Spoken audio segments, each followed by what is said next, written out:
ఈ నెల 9వ తారీఖు నుంచి రాష్ట్ర ప్రభుత్వం చేపట్టిన మహాలక్ష్మి ఉచిత ప్రయాణం మహిళలకి, ఆడపిల్లలకి, అదేవిధంగా థర్డ్ జెండర్కి టీఎస్ఆర్టీసీ యాజమాన్యం చాలా సక్సెస్ఫుల్గా ఇంప్లిమెంట్ చేయడం జరుగుతుంది.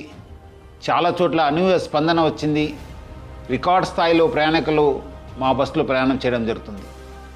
బట్ ఈ ఒక పథకం ఇంప్లిమెంట్ చేయడంలో యాజమాన్యానికి, ముఖ్యంగా మన సిబ్బంది కూడా కొన్ని సమస్యలు తెలియెత్తుతున్నావు.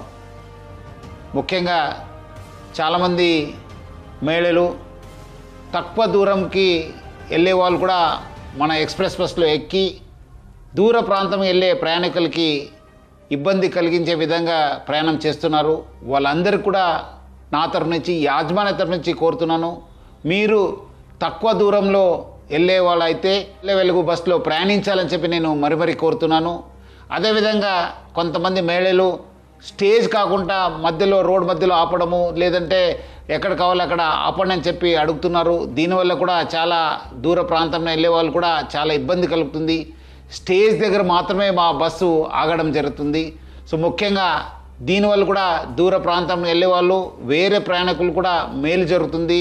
మన కండక్టర్స్కి, డ్రైవర్స్ కూడా బాగా జరుగుతుంది. లేదంటే కొన్ని చోట్ల మనకు చాలా ఇబ్బంది కలుగుతుంది. మన కండక్టర్స్ కూడా చాలా ఇబ్బంది పడుతున్నారు. ప్రజలు బాగా సహకరించారు.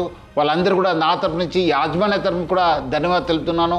వచ్చే రోజు కూడా ఈ ఒక స్కీమ్ని ఇంప్లిమెంట్ చేయడానికి మహిళలు, ఆడపిల్లలు, థర్డ్ జెండర్ వాళ్ళందరూ కూడా సహకరించాలని చెప్పి నేను మరీ యాజమాన్య తరఫు నుంచి అందరు కోరుతూ, మహిళా లోకానికి, ఆడపిల్లలకి, థర్డ్ జెండర్ అందరూ కూడా నేను యాజమాన్య తరఫు నుంచి కూడా సహకరించేందుకు పేరుగా ధన్యవాదాలు తెలుపుతున్నాను.